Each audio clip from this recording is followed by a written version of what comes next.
शरीरे, हमारे शरीर में 7 ऋषि हमारा सब ओर से हित साधन करने वाले हैं। हित साधन जानते हैं ना, हमारा भला करने वाले, हमारा भला करने वाले 7 ऋषि हमारे शरीर में प्रतिष्ठित हैं, बैठे हुए हैं। अब ऋषि की परिभाषा क्या है? ऋषि दर्शनार्थ। ऋषि किसे कहते हैं? जो हमको दर्शन करावे। अच्छा, आप जो मैं शब्द बोल रहा हूं या शिव कुमार जी ने बोले थे या ऋचा ने गीत के द्वारा शब्द ही तो बोले थे, गाए थे अथवा बोले थे। अच्छा, किससे सुन रहे हो? इन शब्दों का दर्शन किससे कर रहे हो? कानों से। शब्दों का दर्शन कौन करा रहा है? नेत्र करा रहे हैं क्या? क्यों जी? ये मेरी उंगली है, इसका दर्शन कौन करा रहा है? नेत्र। ये नेत्र करा रहे हैं। और जो मैं बोल रहा हूं उसका दर्शन कौन करा रहा है? कान। कान करा रहे हैं। अच्छा, जो ठंडी ठंडी वायु बह रही है, पंखे चल रहे हैं, इसका दर्शन कौन करा रहा है? त्वचा। आपकी त्वचा करा रही है। अच्छा, सुगंधित वायु बह रही है, इसका दर्शन कौन कराता है? नासिका कराती है। अच्छा, भोजन में स्वादिष्ट जिस प्रकार से स्वाद बना हुआ है, कौन सी सब्जी या दाल है या खीर है, उसके रस का स्वाद का दर्शन कौन कराता है? रस का जीव। जिह्वा नहीं कराती। वही, यही तो थोड़ी सी भूल है। ये उभयेंद्रिय है। इसका नाम क्या है? उभयेंद्रिय। एक एक विषय का दर्शन कराने से अपनी अपनी इंद्रियां एक विषय की ग्रहण कराती हैं, लेकिन ये 2 विषयों का ग्रहण कराती है, उभयेंद्रिय कहलाती है। जब ये बोलने में सहायक होती है तब ये जिह्वा कहलाती है। क्या कहलाती है? जिह्वा। और जब चखने में सहायक होती है, रस बताती है, तब इसको क्या कहते हैं? रसना। क्या कहते हैं? रसना। रसना। ये वस्तु एक है, लेकिन प्रकरण के अनुसार इसके नाम 2 हैं। बोलने में सहायक होने से क्या है? जिह्वा। और रस को बताने से क्या है? रसना। ये 5 ज्ञानेंद्रियां, 5 दर्शन अपने अपने विषय का कराती है कि नहीं? ये 7 ऋषि हो गए ऋषि दर्शनार्थ। एक परिभाषा याद रख लो, ऋषि की बहुत बड़ी परिभाषा की जा सकती है, लेकिन सामान्य परिभाषा दे रहा हूं। दर्शन कराने से क्या कहलाते हैं? ऋषि। ये 5 विषयों का 5 ऋषि दर्शन कराते हैं कि नहीं? अच्छा, ये न कराएं तो जीवन बेकार हो जाएगा कि नहीं हो जाएगा? रस का ज्ञान होना चाहिए कि नहीं? अच्छा, रस का ज्ञान न कराए तो उल्टा सीधा खा जाएंगे कि नहीं खा जाएंगे? नासिका ग्रहण न कराए तो भी गड़बड़ होगा। स्पर्श का ज्ञान त्वचा न कराए तब भी गड़बड़ होगा। इसलिए ये 5 ऋषि हैं, लेकिन 5 ऋषियों के साथ साथ में 2 ऋषि और हैं। वो ऋषि कौन है? मन। मन हमको विचारशील को होकर के, मननशील होकर के हमारे विचारों को मंडित करता है, महिमा मंडित करता है। इसलिए हमारा ये ऋषि है। और एक ऋषि अंतिम क्या है? वो है बुद्धि। संकल्प विकल्पात्मको मनः। मन का लक्षण करके कहा संकल्प विकल्प जिसमें उठते रहते हैं, और मनन शक्ति के द्वारा निर्णय कर एकदम उसको विचार को सामने प्रकट कर देता है, इसके सामने, बुद्धि के सामने, और बुद्धि उसमें सत्यासत्य का निर्णय करती है। इसलिए ऋषि कौन है? बुद्धि भी है और मन भी है। निश्चयात्मिका बुद्धि जो निश्चय करती है सत्य क्या है असत्य क्या है, इससे बुद्धि क्या है? निश्चय करने वाला ऋषि। और मन क्या है? मनन करने वाला। संकल्प विकल्प इसी मन में उठते रहते हैं। मैं बड़ा एक सरल सा उदाहरण आपको दे रहा हूं। हमारे रमाकांत जी ने और उनके पुत्रों ने एक संकल्प लिया। क्या लिया संकल्प? क्या हमको उत्सव कराना है, जैसा मैंने सुना। तो ये संकल्प था कि नहीं? रमाकांत जी किधर है? उधर है। संकल्प था आपका कि हमको उत्सव कराना है। अच्छा, उत्सव में पुरुषार्थ करना पड़ेगा, पड़ रहा है कि नहीं? कितनी मेहनत हो रही है? 3 दिन के उत्सव में आपको जो पुरुषार्थ करना पड़ रहा है, शरीर में थकावट, आंखों में नींद, सुनने वालों की भी और सुनाने वालों की भी। परंतु याद रखना, आपका तो 3 रात का जागरण है और हमारा 12 महीने 30 दिन का जागरण। ये शिव कुमार जी, प्रदीप जी, उन्नाव जाकर के जागरण करेंगे। आपको तो केवल वर्ष में ये 3 दिन मिले हैं जागरण करने के लिए। और हम लोगों का जो उपदेशक है, उनका जागरण क्या है? सारा जीवन, यावत जीवन, मेरे पिताजी स्वतंत्रता संग्राम सेनानी थे, उनका सारा का सारा जीवन जेलों में कटा। 18 आंदोलनों में भाग लिया, 18, एक नहीं। मैंने भी एक आंदोलन में भाग लिया जिसका नाम गोरक्षा आंदोलन था, पिताजी के साथ। उनकी यात्रा जेलों में गई और मेरी यात्रा रेलों में जा रही है। मात्राएं बराबर हैं। पिताजी की यात्रा, जीवन यात्रा किस में रही? जेलों में। और मेरी यात्रा किस में है? रेलों में। बात तो, मात्राएं तो बराबर है। तो ये जीवन सारा का सारा वेद के प्रचार प्रसार के लिए जा रहा है, क्योंकि पिताजी ने मुझे संकल्पित किया था, उस संकल्प के साथ जुड़ा हुआ। आप भी संकल्प के साथ जुड़े थे, आपने ये उत्सव कराया है, ये संकल्प आप पूर्ण कर रहे हो। और अगर मन में वहीं पर एक विकल्प भी आकर के खड़ा हो जाता है, मैं बड़ा सरल सा उदाहरण दे रहा हूँ। आपने अपने मित्र से 100 रुपये उधार लिए, किसी ने भी, मान लो माना कि 100 रुपये एक मित्र ने अपने मित्र से ऋण स्वरूप उधार लिए 15 दिन के लिए या 7 दिन के लिए या 1 महीने के लिए, और 1 महीना होने के बाद वो 100 रुपये देने के लिए गए और जाकर के उन्होंने 10-10 के 100 नोट, 10-10 के 100 में कितने हो गए नोट? 10, लेकिन 10 की जगह 11 चले गए और वो लेकर के चले आए। बाद में इसने मित्र ने गिने तो वो कितने नोट थे? 11, यानी 110 आ गए। अब संकल्प मन देखो, संकल्प विकल्प को बना, मैं दर्शन की बात कर रहा हूं। इस मन में संकल्प विकल्प दोनों उठते हैं, इसलिए इसको मन कहते हैं। मन का ये लक्षण क्या है दर्शनकारों ने? संकल्प मन कहता है 10 रुपये मित्र से भूल से आ गए, उसको लौटा देने चाहिए। तुरंत विकल्प मन आकर के खड़ा हो गया, बोले मित्र ने तो हमको 100 रुपये ही गिन करके दिए, उसकी दृष्टि में तो हमारे पास 100 ही आए हैं, 10 भूल से आ गए, तो उसमें मेरी कोई गलती नहीं है, ये तो गलती उसकी है, मत लौटाओ। एक संकल्प कहता है उसके 10 रुपये लौटा देने चाहिए, विकल्प मन क्या कहता है?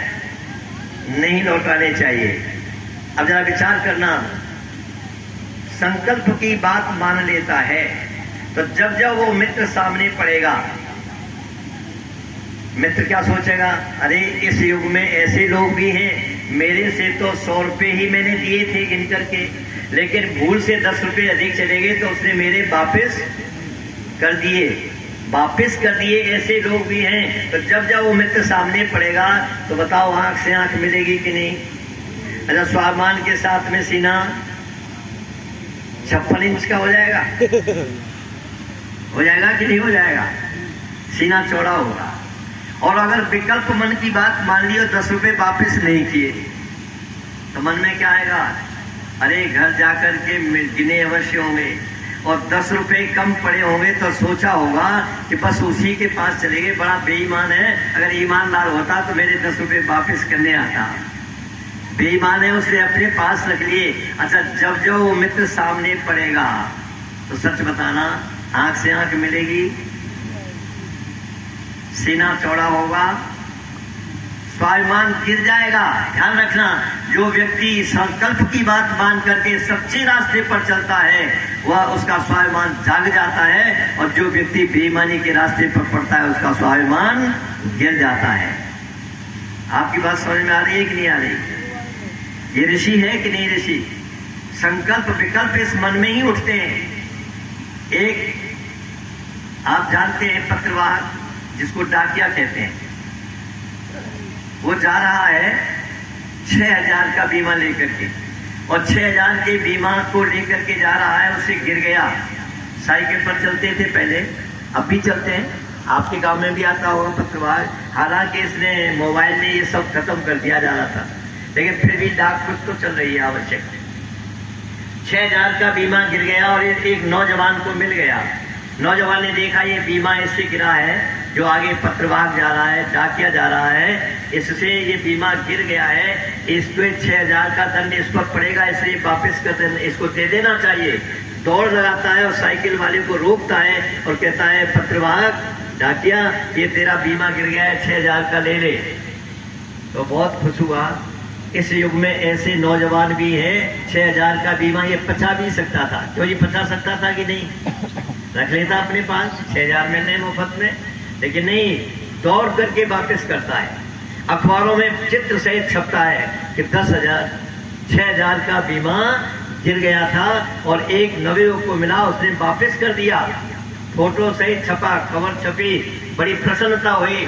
लेकिन कुछ दिनों के बाद ये युवक एक 5 स्टार होटल में भोजन करने जाता है, और जब भोजन करने जाता है तो जानते हो वहां पर सारे पात्र बड़े अच्छे होते हैं। एक चम्मच पर इसकी नीयत दिख जाती है, बहुत चम्मच सुंदर थी, उसने जेब में रख ली, और जब जेब में रख ली और थाली वापस गई तो एक चम्मच गायब। पूछा गया ये थाली किसके पास थी, तो उस युवक की ओर इशारा किया गया। जब उस युवक की ओर इशारा किया गया तो युवक से कहा तुमने चम्मच चुरा ली है। युवक कहता है नहीं चुराई। जाते हो होटल में और घर की रसोई में कितना अंतर है, आप जानते हो ना, शायद बताया हो हमारे उद्देश्य को ने किसी ने भी, इन बच्चों ने किसी ने बताया होगा। होटल का अभिप्राय है तेरे पास पैसा हो तो आ, और नहीं तो चल माने चला जा। और होटल वाला भी बार बार आपसे व्यंजन के लिए पूछता है, बाबूजी ये चाहिए वो चाहिए, बताता है कि नहीं बताता, ये चीज बहुत अच्छी बनी है। और एक माँ भी पूछती है, एक बेटी भी पूछती है, एक बहन भी पूछती है, एक पत्नी भी पूछती है। अच्छा सच बताना, होटल वाले के पूछने में और घर की देवियों के पूछने में अंतर है कि नहीं है? होटल वाला किस लिए पूछता है बार बार? होटल का टोटल बनाने के लिए। होटल का टोटल जितना बाबूजी अधिक ले लेंगे उतना हमारा टोटल बनेगा। लेकिन क्या माँ की भावना यही है, पत्नी की भावना ये है, बेटी की भावना ये है, बहन की भावना ये है? अरे इनकी भावनाएं सद्विचारों के साथ आपके साथ जुड़ी हैं, आपकी पुष्टि के, आपके स्वास्थ्य के साथ में जुड़ी हैं। लेकिन होटल वाले की भावना तुम्हारे साथ नहीं जुड़ी है, उसकी भावना केवल टोटल के साथ जुड़ी है। टोटल वाले होटल की एक चम्मच गायब हो जाती है, पूछा जाता है, इस युवक को पकड़ लिया जाता है, कहा जाता है तूने चम्मच चुरा ली। क्यों? अभी तक इसने जब 6,000 का बीमा वापस किया था, घर की रसोई का भोजन किया था, इसलिए इसके मन में सात्विकता थी। ध्यान रखना, जैसा खाओ अन्न वैसा बने मन में कभी कोई विचार नहीं आया, सुविचार आया था तो बीमा वापस कर दिया, और जब होटल में चला गया तो इसके दूषित अन्न का इस पर प्रभाव पड़ा, और प्रभाव पड़ने का परिणाम क्या निकला? इसने एक छोटी सी चम्मच चुरा ली, पकड़ लिया गया, झगड़ा होने लगा। ये कह रहा है नहीं चुराई, मेरे पास नहीं है। होटल वाला कह रहा है तेने ही चुराई है, तेरी थाली से गायब है, थोड़ी देर रुको बस, किसी को कहकर के मैं अपनी वाणी को विराम दूंगा। होटल वाला क्या कहता है? तेने चुराई है, और ये कहता है मैंने नहीं चुराई। एक सज्जन जैसे हमारे रमाकांत जी हैं, ऐसे व्यक्ति पहुंचे और कहने लगे अरे किस युवक को तुमने पकड़ रखा है? ये तो वही युवक है जिसने 6,000 का बीमा कुछ दिन पहले वापस किया था, ये तुम्हारी चम्मच नहीं चुरा सकता। एकदम संकल्प मन को झटका लगा, एकदम जागृत हो उठा। विकल्प मन जब बना था तो चम्मच चुरा ली थी, और संकल्प मन जब आके यहाँ करके खड़ा हो गया तो तुरंत स्वीकार करता है हाँ ये भूल तो मेरे से ही हुई है। ध्यान रखना, होटल के अन्न में और परिवार के अन्न में, घर की रसोई में कितना बड़ा अंतर है, इसको आप समझ रहे होंगे। ये घर का जो भोजन है, लेकिन आज संस्कृति बदल गई है। अच्छा आज लोग होटल पर ज्यादा जा रहे हैं या घर में? बड़े बड़े शहरों में जाकर के देखो, मैं तो देखता हूँ चाट के ठेले पर भीड़ लगी रहती है शाम को, वहां पर जाकर के होटल की संस्कृति हावी है। और होटल की संस्कृति हावी होने का तात्पर्य है कि हमारी बुद्धि भी दूषित हो गई है और हमारे मन में भी विकल्प ने स्थान बना लिया है। ये 7 ऋषियों की मैंने आपके सामने चर्चा की है। 7 ऋषियों को आज परिचय हो गया कि नहीं हो गया? 5 ज्ञानेंद्रियां, मन और बुद्धि, ये 7 ऋषि हमारा हित करते हैं कि नहीं करते?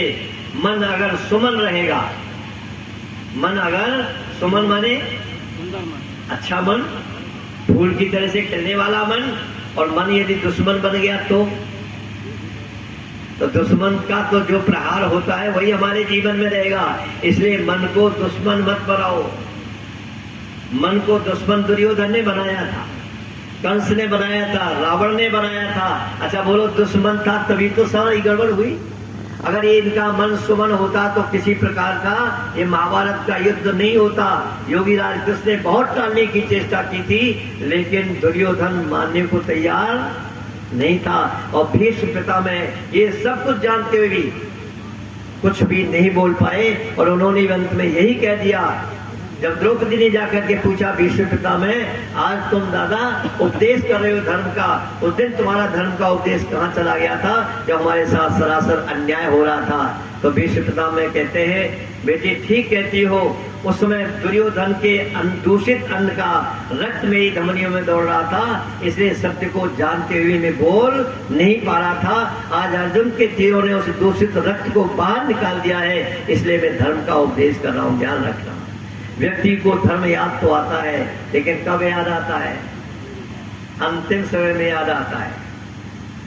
और काश अपने जीवन में जीते जी धर्म के रास्ते पर चलता रहे तो कभी भी जगेगा नहीं, चलायमान नहीं होगा। जब चलायमान नहीं होगा तो अपना जीवन सफल हो जाएगा, सार्थक हो जाएगा।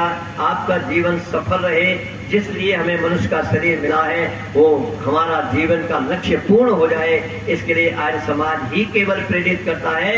सारे के सारे मत मतांतर सुन लो, मत मतांतर क्या अर्थ हुआ? मत मत में अंतर, अंतर माने भिन्नता। संसार में जितने भी मत मतांतर हैं, सबके विचार अलग अलग हैं, लेकिन आज समाज सार्वभौमिक मत की बात करता है, वेद मत की बात करता है। यहाँ मत मतांतर का प्रश्न उपस्थित नहीं होता। आज समाज तो एक सच्चा आंदोलन है, लेकिन जिनकी दुकानें बंद होती हैं उनको क्रोध आता है, और क्रोध आकर के न जाने क्या क्या कुछ बोल जाते हैं। वो आपने सबने दर्शन किया ही है, उसको कहने की आवश्यकता नहीं है। जो यहाँ उपस्थित थे उन्होंने सब देख लिया। शिव कुमार जी ने अपनी बात बिल्कुल ठीक कही थी। भागवत तो महाभारत काल के पश्चात बना है, बनाए कि नहीं बना? योगीराज कृष्ण के जीवन में मेरे कई एक भागवताचार्य मुझसे मिले। भागवताचार्य ने कहा, आचार्य जी ऐसी ऐसी बातें भी लिखी हैं कि जिनको हम सबके सामने कह नहीं सकते, पढ़ करके देख सकते हो।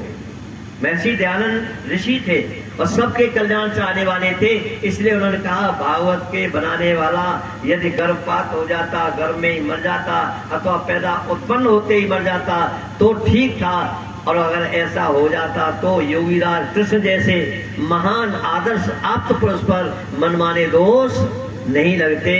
अच्छा बताओ, भागवत में जो भागवत की कथाएं होती है उसमें कृष्ण को क्या बताया जाता है?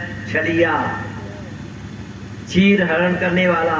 गोपिकाओं का चीर हरण किया नहीं किया? अच्छा, जो द्रौपदी के चीर को बढ़ा सकता है वो चीर हरण करेगा? विरोधी बातें परस्पर दोनों प्रकार की हैं। मैं आपसे निवेदन करना चाहता हूँ, आओ जो सत्य कथा है, वेद की कथा है, अगर कथा ही कराना चाहते हो और महाभारत काल से जोड़ना चाहते हो तो गीता की कथा कराओ। अच्छा, गीता का उपदेश अर्जुन को